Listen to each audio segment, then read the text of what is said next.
So we wanted to give a big shout out and thank you to our patrons First Winter and Sarah Turner, who are in the sustainer category of our Patreon supporters. They are helping to support us and help Liam do the editing and the social media at this point, and helping us to maintain this podcast and keep producing either every week or every other week. We try to do it as often as we can. So thank you, especially First Winter and Sarah Turner, for your patron support. We really do appreciate it. We understand that not everyone has the ability at this moment, particularly in America's unchecked depression, but we really, really do need the support and are very grateful. You help us get the word out and help other people get inspired. So thank you. Okay. And if anyone wants to contact us, just email us at itsnotjustinyourhead@gmail.com. And if you'd like to support us on Patreon, go to patreon.com/itsnotjustinyourhead. In the mental health field, too often, we've made it seem as if it's just in your head. Just in your head. The landlord can hijack the rent by 20%. That impacts people's mental health. Can't have a profit-driven mental health care system if we want our people to be connected and healthy. So, hello, everybody. Welcome back to It's Not Just in Your Head. And today we have a special guest named Talia Smith, who is active in the Omaha Tenants Union, as well as the Autonomous Tenants Union Network, two really important projects going on. Talia, can you tell us about your involvement in those projects?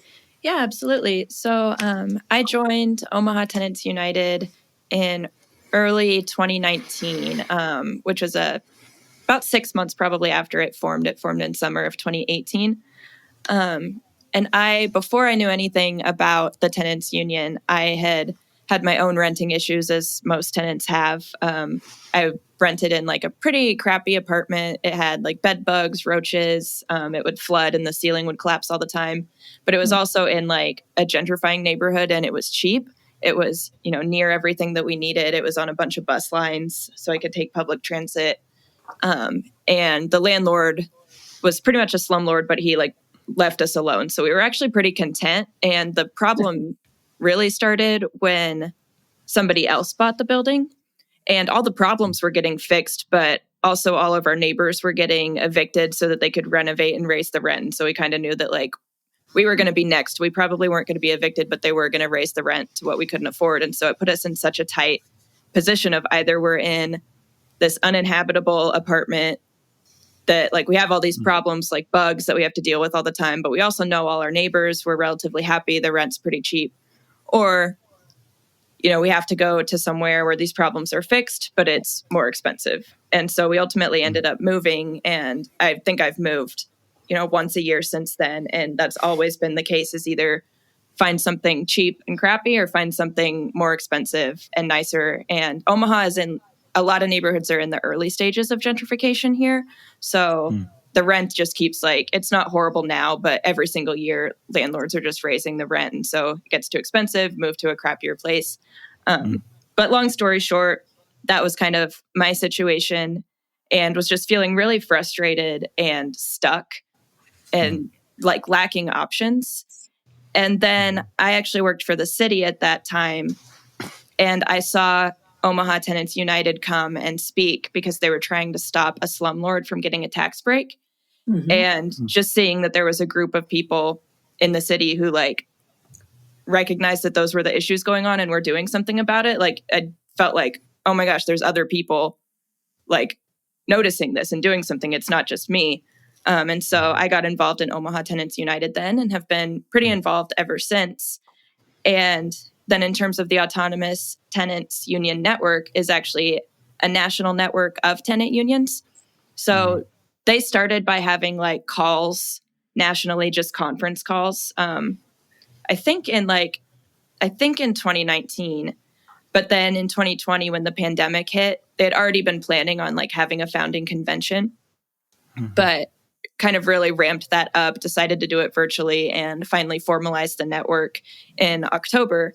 And so I'm the Omaha Tenants United delegate for Atun. And then I'm also involved in our training and political education committee with Atun. So we do a lot of town halls. We're doing a book club coming up, stuff like that, just to kind of share education and resources.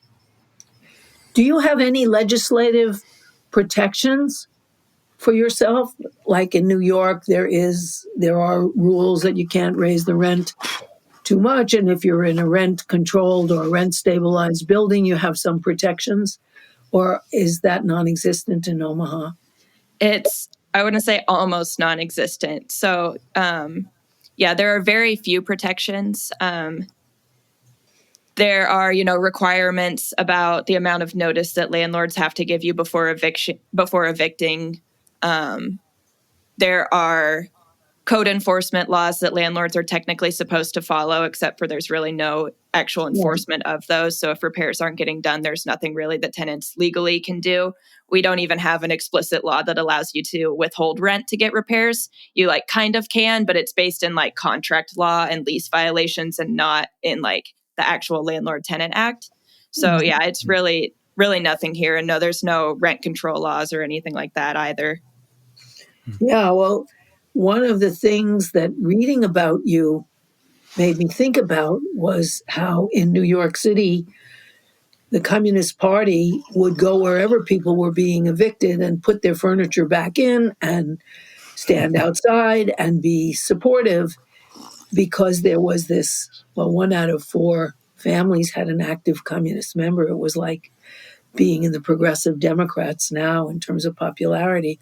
But there was this awareness that the basic needs people have, including shelter, should not be part of capitalism. I wonder how that awareness, or if that awareness is part of your organizing. Absolutely. I would say that Omaha Tenants United specifically has always made anti-capitalism a big part of our organizing. So that's in our points of unity that we're an anti-capitalist organization. But I think also just nationally and seeing it with other Atun unions, that's pretty much the case, is talking about housing as a human right. Housing is something that shouldn't be commodified and for purchase. And that's really that energy, I think, that the Communist Party in New York had. I mean, that's why they have had tenant associations in buildings in New York for a century, right? And other places don't have that. And so that's kind of the energy that we're trying to bring back in the tenant movement now. And we haven't done a ton of eviction defense, physically going back into people's homes in Omaha, especially with the lack of protections that we have here. Yeah. It's a really uphill battle to get people organized. So we're kind of more building a base. But especially in LA, in New York, they've been doing a lot of eviction defense, especially with illegal evictions, since they do have more protections, that the landlords will change the locks and they'll all get together and change the locks back and break back in. So definitely nationally, that's something that's happening. Yeah. Can you go ahead, please? Can you, Talia, explain, just for listeners who aren't familiar with what the eviction defense process is, just to describe what that looks like on the ground a little bit? Yeah, it kind of depends on what the goal is. Eviction defense in general is just mostly physically showing up to stop or delay an eviction. But really depending on whether it was a legal or illegal eviction, depending on whether the tenant wants to stay or whether they just need more time to move, is going to dictate what the actual actions are. But generally, it's getting some kind of rapid response team together who can show up when someone's getting evicted, and then either Omaha Tenants United has done things like babysit a house, basically. If the tenant has to go to work, we don't know here when the sheriff is going to show up. It could be anywhere from 1 to 10 days after the eviction notice or after the eviction is ordered.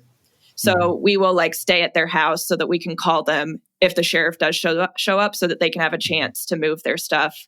So that's something that we've done. If it's an illegal eviction and the tenant's being locked out, like I mentioned, sometimes landlords will just change the locks, but they didn't go through the courts to do it. That's one where you can really show up and actually stop the eviction. The police generally are going to show up. They're going to be on the landlord's side immediately. And so, but I know in LA, they have had success when the police get called. They're like, look, this wasn't an eviction that was ordered. We're actually legally in the right here. And then often the police actually will leave them alone and let them go back in. But you can do it for a legal eviction too, just depending on how much how far you want to go with the direct action.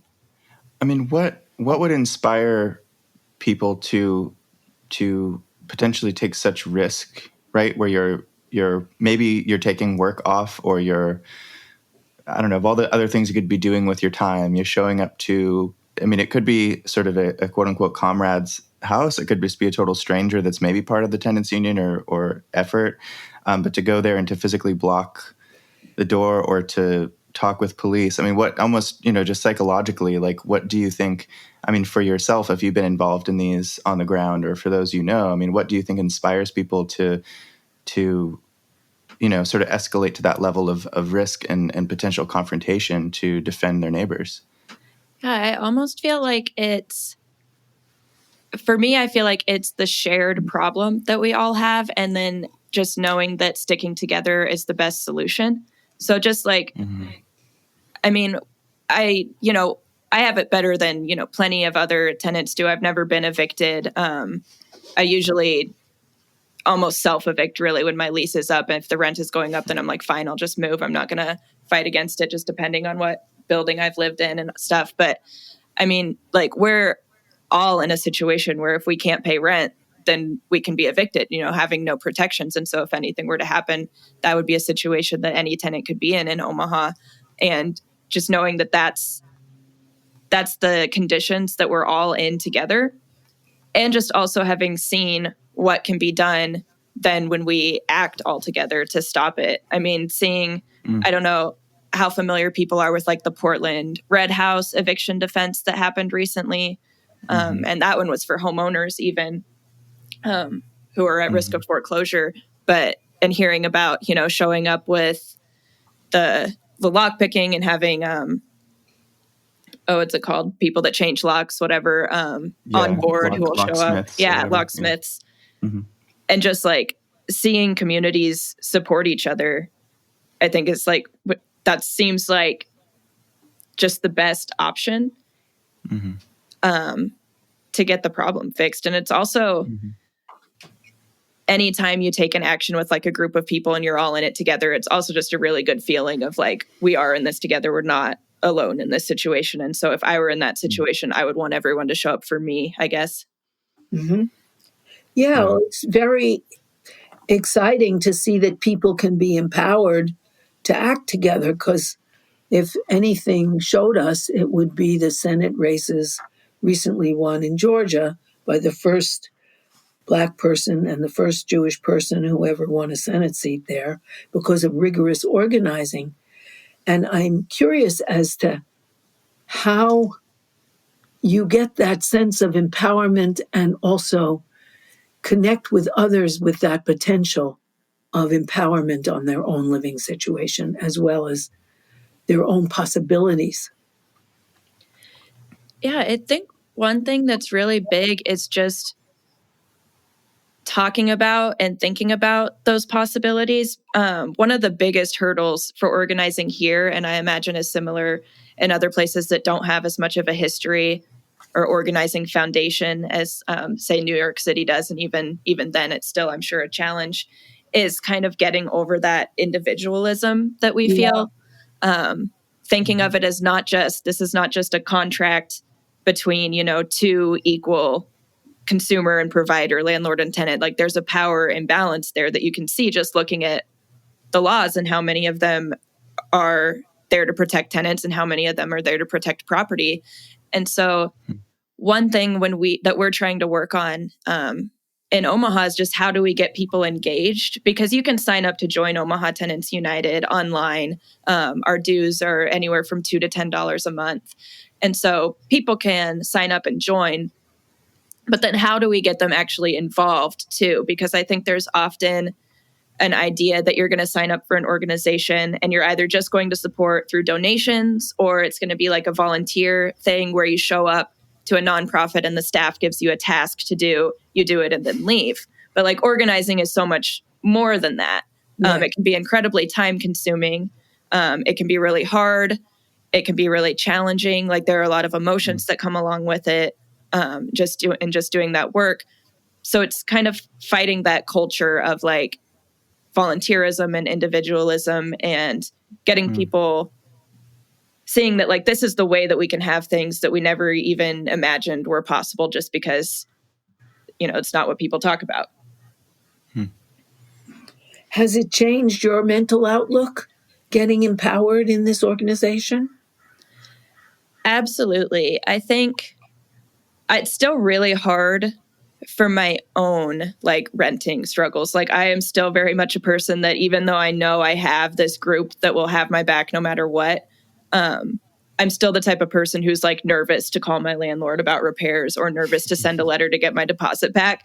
And so that's something that we really have to like work on overcoming in ourselves and in the tenants that we work with, is just that fear.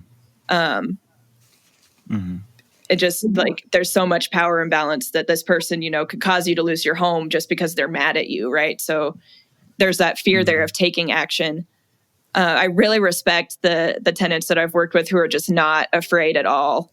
And I don't know if it's a personality thing or experiences that they have had or what, but I'm so jealous of that.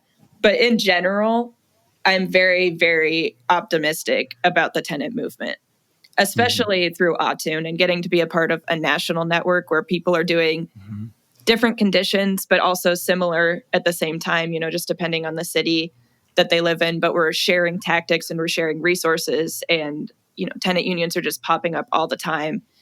And just knowing that just makes me feel really optimistic about the movement as a whole, even if I'm afraid to, take care of those situations in my own life.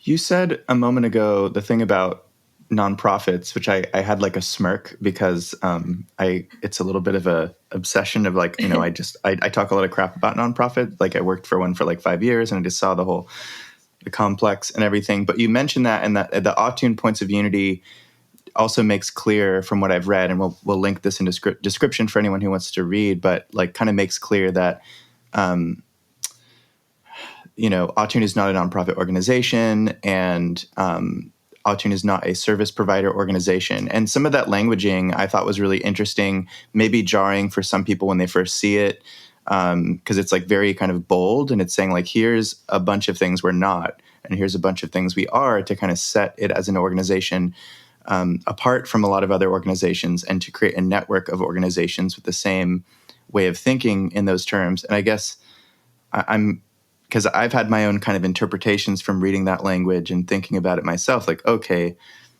yeah, tenants unions that are autonomous, they're not necessarily beholden to, the so-called donor class or government contracts or whatever, right? Or some board of directors that none of the workers actually have a relationship or know anything about or whatever, right? There's this vision of I think what you're saying, instead of sort of volunteerism and this weird hierarchy, I guess I'm like answering my own question, but the question is like, where did that thinking come from? Because it seemed like it was really well developed, and that longer term vision of like internally how you operate and what your approach is to organizing just seems really, to me it's refreshing, but where did that thinking come from for all of you?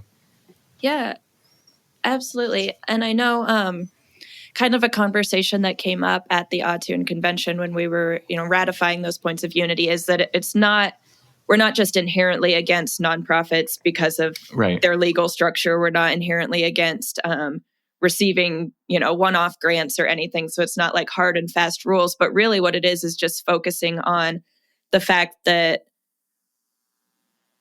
we want to be a network of tenant unions that are, like you said, led by the members and not by a board of directors or a staff, but by the people who are actually in the organization. And so if a nonprofit has that structure and they're just a nonprofit because that's the, legal side of it that works for their taxes or something, then, that's largely okay. But what it is just having that membership led, having not, just a manager that the politician can call when they want to talk to the union or something. Like the LA Tenants Union tells a really good story about a meeting with the city that they had once, where the city was like, well, we don't know who your contact is. We don't know how to get in contact with you. And there were all these Law 2 members in an auditorium, and they were like, this is how you talk to all of us.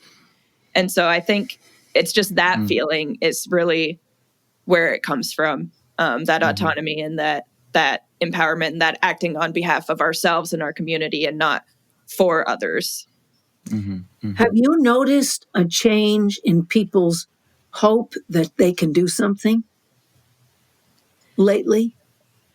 I think so. I think it's a combination of like optimism and hope, but also knowing the challenge that we have ahead too. It's really amazing to see all of the people that are just learning how to organize and getting involved and spending so much time working on this. And that makes me really, really hopeful. And I know tenants who like engage in those fights with landlords, like I mentioned before, it can be really like scary and really challenging. Yeah. But there's also that like, it's not the organizing that makes it scary and challenging. It's the existing conditions that make it scary and challenging.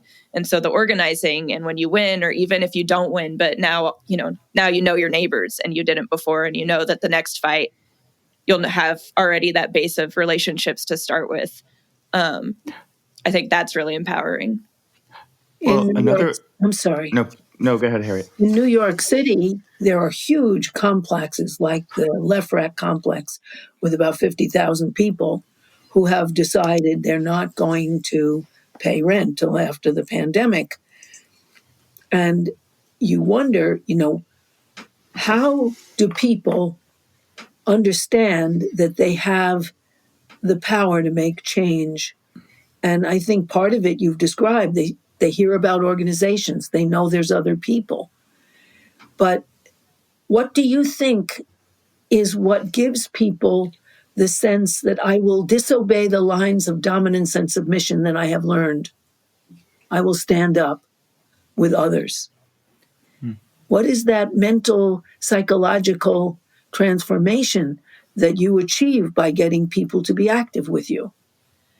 Yeah, really good question. And I wish that I had like a really good or straightforward answer to it. But I think it's a lot of like, I think one way that we think of it in organizing is there's a moment in a one-on-one conversation. So a one-on-one conversation is where you're basically trying to get someone to take action, to organize. So you talk about like, what are the problems that you're facing? How do they make you feel? What have you already tried? Because often people have already tried talking one-on-one to their landlord. But there's a point in it that we call framing the hard question. And it's, just what do you think is going to happen if you don't take action? Is that worth it? Is that how you want to continue? Because there's going to be that fear from that conversation. Even sometimes it's a fear of just, I don't want to go knock on my neighbor's doors because we're so isolated that we don't talk to our neighbors. And so if our ask is like, go talk to your neighbors, see if they're having similar problems, like, and they're like, oh, I don't want to bug anybody, or I don't really know them. And it's like, okay, well, you've already tried going by yourself. So, does that feel good?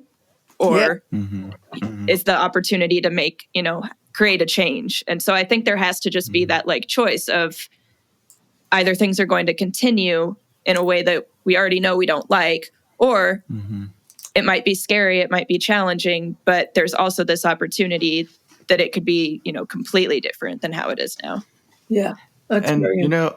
I think there's something really similar and really, everything you just said touches on, I think, the crux of like what can be really transformative about what happens in a sort of a therapeutic or counseling relationship and what can happen in an organizing relationship, that the transformative capacity is like almost identical, I think, in a lot of ways, because you're kind of like, it depends on the situation, but often, if somebody in a building or somebody in a situation like turns to the tenants union or the tenant group or the organizer and is like, hey, can you help me out?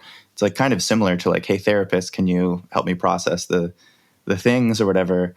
But there's this point at which I think from the organizer's perspective, based on what you said, you're just sort of like holding a mirror in a certain way, which is also kind of what we do as therapists, and you're like, well, here's kind of what's going on. Like, here's what you have stated is happening to you because of what this sort of powerful force above you is sort of doing to you. Like, you yourself are describing this. And so it's just sort of reflecting that back to people and then sort of offering, like you say, whether it's framing the hard question and then offering options like, well, there's 10 other people in this building. Do you want us to you could do it on your own, or do you want us to go with you to like try to get some signatures for this petition or whatever? And I mean, I've seen a little bit, I'm way newer to this than you are, Talia, but in part because of the trainings that y'all are providing for so many tenants unions, including the one I'm involved in. I mean, I've already seen people go from being in a state of fear and isolation to, oh, there's other people in my building. I haven't really considered talking to them for any reason, to all of a sudden, oh, they have the same issue. Now we have a reason to talk to each other. And then there's this potential for connectivity, not just because like, oh no, the bad guys are coming for us. I mean, that's usually kind of there, but like now we kind of have a reason to talk to each other and work together. And like, anyway, that just made me feel really kind of inspired and hopeful in thinking that I think there is a lot of transformative capacity within this process. And I also just think like to sort of name this for like our field, like for being Harriet in the mental health and therapy field and stuff, is I think in our field, I think we need to better conceptualize this because of how transformative and important the psychology of organizing can be. So anyway, thanks for just kind of like naming that and helping me rant. No, Well, I'm sorry. Okay. To build on what you said, Max, in therapy, one of the things you get if you have a therapist who's tuned in is the recognition from another human being as a human being. And when you're talking to a landlord who sees you as a cipher in a profit ledger, you don't have the sense of understanding and continuity. And giving that to people is part of what gives people power. And so you're doing that in the tenants union is part of a personal and political and economic empowerment at the same time. Yeah, absolutely. That was kind of the other part that I was going to bring up next too, is not only the realization that say you're going into a building that you don't live in and you're helping those tenants organize. There's not only the realization on their own part that like they need to take action, but there's often just so much relief from them that somebody is there to like listen and help them, even if we're restricted in what we can do just because there aren't like the legal protections or whatever, and we can give them the options.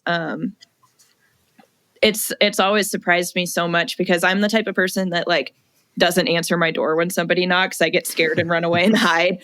But I am always have been like shocked at how when we go knock doors on a building, people, as soon as you're like, hey, I'm with the tenants union and we're just like, we know there's some problems with repairs in this apartment complex. Is there anything wrong in your unit? People will just like hand you their babies to hold as they walk around and show you what's wrong. They'll be like, oh yeah, come in, come look at this. I haven't had hot water in a month. Right. And they're just so like grateful that somebody is there who cares about the problems that they're having. Mm-hmm. And I think too, like so many of us, like, God, it's good. I feel like the word trauma has been like trending for the last decade, where everyone's like talking about like trauma and intergenerational trauma. Like I'm hearing it in like common language so much now. And I think something that like there's increased consciousness around that, but not necessarily that like what that translates into is that so many people are like chronically distrustful of other people and suspicious of other people and just don't even know how to imagine that maybe there are other people in the world who are willing to actually go out of their way to help you. Yeah. And I think there's something transformative about, when someone does knock on your door and they say, hey, we were at the tenants union, we want to help, not because we're getting paid for it. Like we're not paid staff in a nonprofit. We're not a government paid person. And again, this isn't like anti-nonprofit, anti-government. It's just saying these are people. We're just like you. We're just regular people. And we're trying to do something that's aligned with our values, which is to help other people in a similar situation as ourselves. And when people see that, they're like, oh, wait a minute, really? There's people that just help people for the hell of it, And then it also like opens up this new option of, well, maybe I could kind of be like that too. Because I think most normal people, that is their values. Their values are like helping people is a good idea, not necessarily doing it for money or doing it for attention or whatever the hell. It's just like, right, be a good human. because we've kind of seen that too, where people, they light up a little bit, like their eyes, they're like, oh, and then they want to get involved later too, right? Like, they're like, oh, there's a group of people who care about people. I would like to be a part of that group, right? And that's not a very common, that's not the norm, so. No, but I think it's also much more the idea, at least for me, to say I'm here because we need each other in order to win this for all of us. Mm-hmm. Because individually we can be picked off. So I need you. We all need each other. Yeah. Because that too, that empowerment, because not only are we nice, but we actually need each other if we're going to make rentals reasonable in this city or whatever else. Yeah, absolutely. And that's one of the challenges that we've had organizing in Omaha too, because even ourselves, even like knowing that we need to be organizing, which means we need to be asking people to get involved and to do things. There's still that sense of like, oh, well, we just want to help people. So we let's just do this for you. We'll write this letter and send it. And so it's even having to fight within ourselves to be like, no, we need each other. We need the tenants that we are going and knocking on their doors, right, to take action themselves and to join the union so that we can support each other. And it's not, we don't become like that advocacy or service and like one way. So that's something that we have to keep in mind ourselves too. Yeah. Right. Of like, don't solve people's problems that they can solve for themselves, try to unlock the thing within them that motivates them to be able to be like a co-collaborator in the solution, right? Like, don't be like, oh, I'll solve all your problems for you, right? Absolutely. And also that passivity is something that we're trying as radicals to undo, to have people reject the lines of dominance and submission in which they've been steeped and say, no, I don't have to submit to this because I have the power of all these people with me. Right. It's a very different sense. And it is hard to overcome, like you said, Talia. I mean, you said yourself, like, you get scared of opening the door. You get scared of like actually contacting the landlord yourself to do these things, right? That I think, like you said, because it's also this double-edged sword, which you named as well, which is, yes, it's empowering, but it also sometimes when you open your eye, when I guess like class consciousness almost emerges for the first time, you're like, oh wait, this person can evict me. They can influence the politicians. They can they have this high-powered team of lawyers, and I don't know if the local lawyers, I don't know if their high caseload is going to even get them to be able to help me for that long, because they'll just, once you realize like, oh, the lawyer that I do have access to is like really overworked and burnt out or whatever, you're like, oh my God, this is real, right? They have so much more power than me. But yeah, I think it's probably like a longer term process where we have to keep seeing it over and over again, that working together does get results. It does get results. It does get results. And like there's losses along the way too. But Talia's is so important. Talia's point, which is, what alternative do you have? Is your landlord suddenly going to give up his profits for you? Yeah. Yeah. Yeah, absolutely. And I know when I think about it myself, and I know a lot of other tenants do this, where they'll decide that the fight's not worth it and they're just going to move instead, if they're getting evicted or if the rent is going up. And like, that's absolutely a valid choice. But I think just framing that in terms of like, is that something that you are actually okay with? It might suck, but maybe that is actually the choice that you want to make.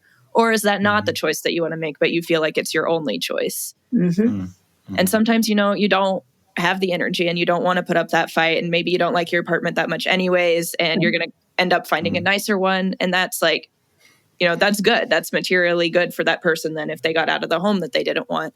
And a lot of unfortunately, that is the case so many times too, because just the rental homes are just so bad that people are just not really attached to their home. And so that's something, trying to fight too, is like, how can we, if you want to stay here, how can we both get you to stay here, but also, do whatever it takes to make this like a home that you actually want to live in too. Yeah. That's really important. And what you're doing is so important. I'm sorry, Max, I interrupted. No. Go ahead. No, I finished. I was just congratulating Talia. I was going to see if you wanted to shift a little bit into the the solutions. Like, what should housing look like, right? Like, because maybe a little background, right? Like, I think sometimes it feels like it's just this endless defensive struggle where it's like the landlords have all the power and we as tenants don't have any power, and we have to keep fighting and fighting and fighting. And the phrase decommodify housing has been around for a while. And I know that, some of the folks in Autun have been pushing this. I don't know if it's new, but to me it's new. The phrase abolish rent abolition, or abolish landlords altogether. Which when I started reading about it, I was like, this is really interesting. And I wish this became a little more normalized, because the conversation is actually a lot more reasonable than I think people would think at first glance. But do you think that would actually be possible, like whether in our lifetime or just in some better society, to just get rid of rent and the landlord-tenant relationship altogether? Yeah, I absolutely do. I think, I think there are different ways that it could be done, right? To completely decommodify housing would require an end to capitalism. It's so ingrained in the capitalist system, and it's also so many alternatives to renting are like home ownership or even community land trusts, where the community owns the land and then rents the property, basically. So the prices stay the same. It's not like a property that's on the market, basically. And so there are a lot of really good piecemeal, like policy solutions like that. And so the way that I kind of like to think about it is, as we're like constructing the narrative of like decommodify housing or abolishing rent, we really want to be just expanding, like we kind of talked about, that political imagination of what's even possible, and just get people realizing that the way things are not the way that it has to be. It's not the way that it always has been either, because housing has been commodified for pretty much all of capitalism, but not in the same way now than it was in like the industrial era, right? So the idea, neoliberalism does a really good job of making us think that the way things are is the way that it always has been and has to be. So I think part of it is just breaking out of that and realizing that there are other solutions, and just keeping that like broad, like abolish rent. And then people will be like, oh, well, how will you do it? And my honest answer is always, however that community wants to do it. Because I think that if we're fighting for control of housing, and we're fighting for like people to be empowered to have choices over where they live, and have that not taken out of their hands, then I think it really does. It could look different in different spaces. If a community land trust is what works really well for one community, then that's awesome. If completely socializing housing is the option, and that's what people want there, then that's great. So I think that those decisions kind of have to be made on like a more local level, but there can certainly be models. But I think to me that it's just really that social control and that community control part to me is really important. And so I think it's really whatever communities want to work towards. Yeah. Makes sense. Are you familiar with this newer thing in the Bay Area, the EB-PREC, the East Bay Permanent Real Estate Cooperative? You come across that at all? I don't think so. Oh, okay. Well, I'm not an expert on it, but it's like one of the many iterations of that, where it's like they tried to, it's a combination of community land trust, housing cooperative, and worker cooperative. I think they just sat down and they were like, somebody just like did drugs and hung out on a weekend, and they're like, what is like the absolute coolest possible way that housing could work? All right, let's do that. And it also is a little bit of crowdfunding. So like what they incorporated is like California Cooperative Corporation. They have some like staff, but it's a worker co-op, and how they run I'm probably butchering this. This is my understanding. And I just thought like, oh, this could probably be scaled. So you get people that like run the so-called real estate thing, but the real estate thing is the community land trust, in order to develop housing cooperatives for owner members to live in. But all of it's funded by sort of crowdsourcing shares that are investments, because it's not a nonprofit. They're not seeking donations. They're seeking investments by community members as like shares of the real estate that circulates back into paying the worker owners, and they get a little bit of money in return from it's not rent. It's like how housing cooperatives work, where it's almost like membership fees, Yeah. but that pay the local community members. So anyway, it's like, as you can see, it's like this complex model, but some really smart people sat down and said, like, how would we just be able to do this in the most democratic way, not through public housing, since that's just really hard. That requires like shooting for more federal funding and stuff, which is like, when's that ever going to happen? And then taking housing off of the speculative market. So I was like, okay, that's a cool thing. It's not being talked about a whole lot yet. Could you go over those initials again and say what they are for our audience? Oh, sure. Which was it? CLT, maybe? CLT is Community Land Trust, which Talia mentioned it. It's like if you think of just a square on a map of land, instead of some random private owner who has inherited it from the last 4 generations through all their luck and being like a white guy that had, that it's owned by a community group that's usually like a nonprofit sort of thing. And they kind of like vote on their board on what happens to the land. And anyway, I feel like we should get somebody that's an expert on these things to explain them better, because I have like a very basic level understanding of them. But yeah, so like there's existing models, as you pointed out, like of where it isn't the tenant-landlord relationship. They obviously are not the norm, and they're not immensely popular, but I think that could definitely inspire hope if there were more education about these things on that local level, so that tenants could like co-develop broader solutions to that. Yeah, absolutely. And it's like, a lot of those solutions are very technocratic, or they're very, limited. They're not Right. something that, helps the whole town. They help, just the people who are a part of it. But I also think that they're really important because they still do provide that alternative, like just knowing that that's something people have done and can do.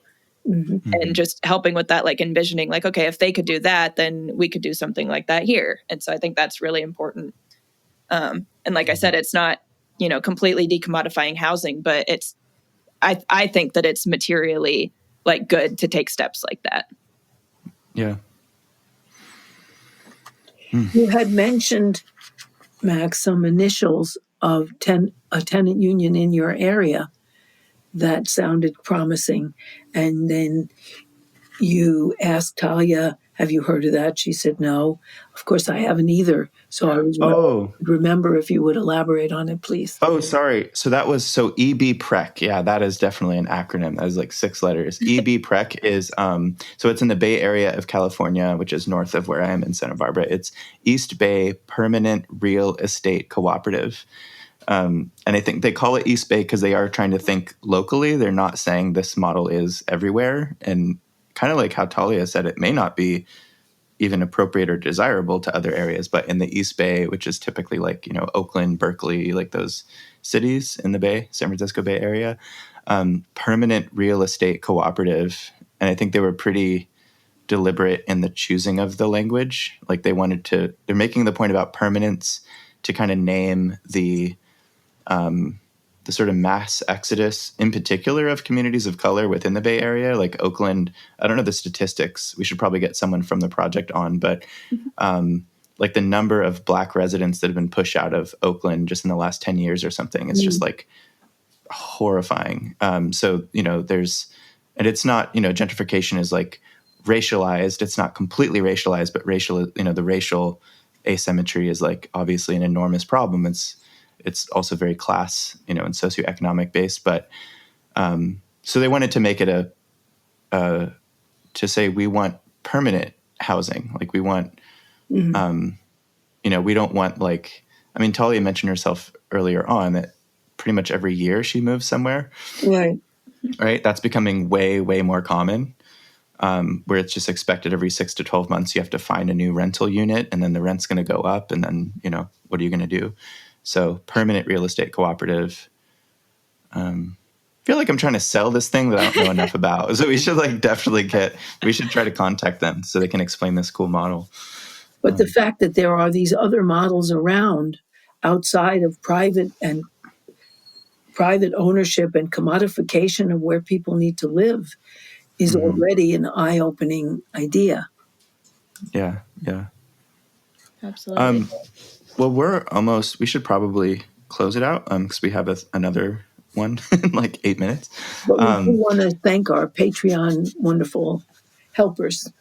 Yeah, well, before that, Talia, do you maybe want to give a little plug or shout out to the projects that you are involved in so people can learn more, like websites and things we could put, link into the description of this podcast episode?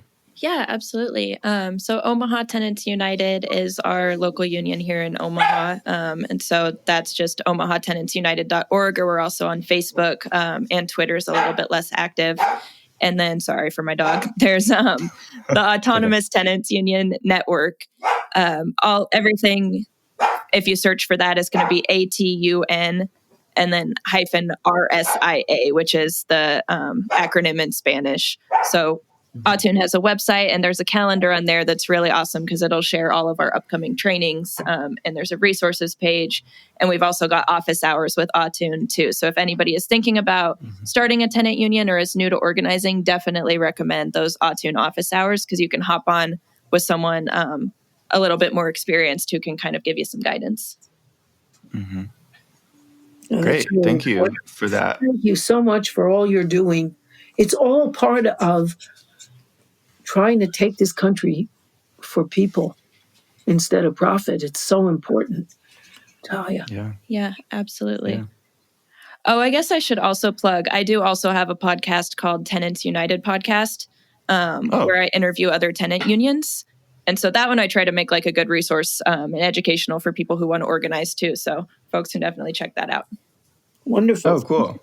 Okay. Maybe give us a link or something, an email, and I'll throw that in the description so folks can listen to that as well. Absolutely. By the way, listeners, if you have enjoyed anything you've heard Harriet say in this program, you will definitely enjoy Capitalism Hits Home, which is a solo program that Harriet does through Democracy at Work, which is a worker-owned cooperative that produces other great programs such as Economic Update with Richard Wolff and the Anti-Capitalist Chronicles with David Harvey. I can't recommend enough that everyone also listen to Capitalism Hits Home if you enjoy It's Not Just in Your Head. Capitalism Hits Home is a sort of broader overhead view. It explores the way that capitalism shapes our personal lives, our psyches, our relationships, our families, and it looks particularly at the sea change in American personal life as all Americans, but the top 10 or 20% of Americans, have our security and our chance for a future become as precarious as it always was for minorities and families headed by women. It's not just in your head, and Capitalism Hits Home are definitely complementary. And if listeners would like to check out Capitalism Hits Home, Harriet, where should they go to find it? Either on YouTube or Democracy at Work or on my own website, harrietfraud.com.